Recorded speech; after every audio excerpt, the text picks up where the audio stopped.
Sir, আজকে প্রধান উপদেষ্টা তিনি ডেলিগেশনের প্রধান এবং উনি আজকে ভাষণ দিয়েছেন জাতিসংঘে এবং সেখানে আপনি ছিলেন এবং এক পর্যায়ে আপনি তার পাশেই বসেছিলেন।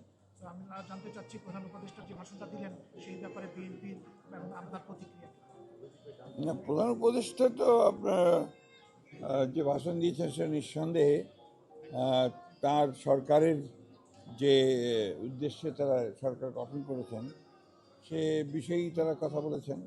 দ্বিতীয়ত হচ্ছে যে উনি এমন এক সময়ে ওনাদের সরকার আপনার দায়িত্ব নিয়েছে যে যখন দেশে একটা গণ অভ্যুত্থানের পরে একটা শূন্যতার মধ্যে আমরা রাজনৈতিক দলগুলো এবং ছাত্ররা মিলেই কিন্তু তাদেরকে সে দায়িত্বটা আমরা দিয়েছিলাম এবং এই এক বছরের মধ্যে চেষ্টা করেছেন যে একটা ভয়াবহ অবস্থায় অর্থনীতি ছিল, রাজনীতি ছিল, যে শূন্যতা সৃষ্টি হয়েছিল, একটা সংকট তৈরি হয়েছিল, সেখান থেকে আপনার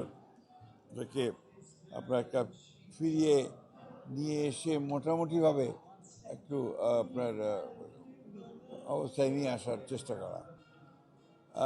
নিঃসন্দেহে তার ভাষণের মধ্যে ওই কথাগুলোই এসছে যে তার সরকার এসে কিভাবে তিনি কাজগুলো শুরু করেছেন এবং এই কাজগুলো আপনার দেশের অর্থনীতিকে আবার ফিরিয়ে নিয়ে আসার চেষ্টা করা। রাজনীতিতে তিনি যে সংস্কারের ব্যাপারটা যেটা আপনার দাবি ছিল এবং যেটা আমরা বিএনপির পক্ষ থেকে অনেকদিন থেকেই আমরা আপনার এই প্রস্তাবগুলো দিয়ে এসছি। আমি জানি যে দেশনেত্রী বেগম খালেদা জিয়া 2016 সালেই প্রথম তিনি ভিশন 2030 বলে রাষ্ট্র কাঠামো যে পরিবর্তন দরকার, রাজনৈতিক যে পরিবর্তন দরকার সেটা তিনি বলেছিলেন। একই সঙ্গে আমাদের নেতা যেন তারেক রহমান সাহেব 2022 সালে 31 দফা কর্মসূচি দিয়েছিলেন এই রাষ্ট্র কাঠামো পরিবর্তন এবং অর্থনৈতিক কাঠামোর পরিবর্তনের কথা বলেছেন। এগুলো আপনার আমরা উপলব্ধি করছিলাম যে আওয়ামী লীগ যে অবস্থায় দেশকে নিয়ে গিয়েছিল সেই অবস্থায় একটা মৌলিক পরিবর্তন ছাড়া, একদিকে আপনার রাষ্ট্রের কাঠামোর পরিবর্তন, অন্যদিকে অর্থনীতির পরিবর্তন ছাড়া এই রাষ্ট্রকে আবার টেনে তোলা খুব ডিফিকাল্ট হবে। সেই কাজটাই তারা শুরু করেছে, সেটাই তিনি আজকে জাতিসংঘে বিশ্ব যে আপনার সংস্থা আছে সেই সংস্থার সামনে তিনি কথাগুলো তুলে ধরেছেন। সেদিক থেকে আমরা অত্যন্ত খুশি এই জন্যে ফর দ্য ফার্স্ট টাইম তিনি বিরোধী রাজনৈতিক দলগুলোকে সরকারের কাজের সঙ্গে সম্পৃক্ত করে তিনি জাতিসংঘে নিয়ে এসেছিলেন এবং সেখানে তার যে মূল উদ্দেশ্যটা ছিল যে ইউনিটি অফ দ্য নেশন, জাতির যে ঐক্য, এই ঐক্যটাকে প্রকাশ করা, যেটাতে আমি মনে করি ইউনিক আপনার একটা এফোর্ট এবং বাংলাদেশের প্রেক্ষিতে এটা খুবই প্রয়োজন, সেটা তিনি উদ্যোগ নিয়েছেন এবং আমরা সেই জন্যই তাকে সর্বাত্মক সহযোগিতা করেছি। আমাদের নেতা তারেক রহমান সাহেব সেই জন্যই এটাকে সমর্থন করেছেন। নির্বাচন নিয়ে তিনি একটি বাক্য বলেছেন যে শুধুমাত্র বলেছেন যে ফেব্রুয়ারিতে নির্বাচন হবে এবং এই জন্য নির্বাচনের প্রস্তুতি নিচ্ছে। তো আপনি কি মনে করেন যে নির্বাচন নিয়ে জাতিসংঘে বিশ্ব দরবারে প্রধান উপদেষ্টার বক্তব্য কি আরেকটু জোরালো হওয়া উচিত ছিল? যথেষ্ট জোরালো ছিল এবং গত কিছুদিন ধরে তিনি যে কথাগুলো বলে আসছেন এই ব্যাপারে আমাদের অন্তত কোনো সংশয় নেই। আমরা যারা রাজনৈতিক দলগুলো আছি আমাদের কোনো রকমের সংশয় নেই। উই আর কনভিন্সড যে আপনার 26-এর আপনার ফেব্রুয়ারিতে নির্বাচন হবে।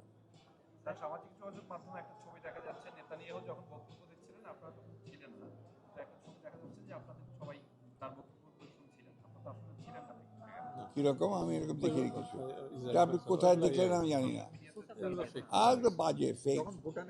আমরা যখন আমাদের যাওয়ার টাইম হয়েছে আমরা তখনই এসেছি এবং আমরা বসার পরেই কিছুক্ষণ পরেই আমাদের প্রধান উপদেষ্টাও এসছেন। তাকে যখন ডেকে নিয়ে ছিলাম আমরা তার বক্তৃতার সময় ছিলাম, তারপরে ওনার বক্তৃতা শেষ হয়েছে আমরা বের হয়ে গেছি।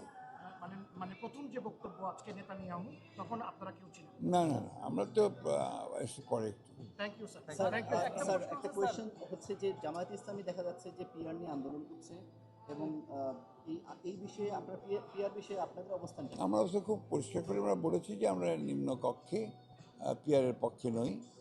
আমরা উপরের দিকেও পিআরের পক্ষে কথা বলিনি, তবে সেগুলো আমরা পরে আলোচনার মাধ্যমে এই সমস্যাগুলো সমাধান করা যেতে পারে। স্যার একটা প্রশ্ন স্যার, আপনার একটা ইন্টারভিউ আমি আগে উত্তর দিয়েছি, আর উত্তর দেবো না। স্যার এটা আমরা don't repeat the same question ভাই, আপনার সাংবাদিক পুরনো আমরা কিন্তু স্যার পুরনো সাংবাদিক। আপনার কি আলাদা নাকি বিশ্ব প্রেস থেকে কি আলাদা? জি, বিশ্ব প্রেস থেকে কি আপনারা আলাদা? আমি স্টেটমেন্ট দিয়েছি, আমার পুরোপুরিভাবে একদম রিটেন স্টেটমেন্ট, এগুলো নিয়ে সাথে ইটস এন ওল্ড ইস্যু। আপনারা ট্র্যাক করেন না বোধহয়।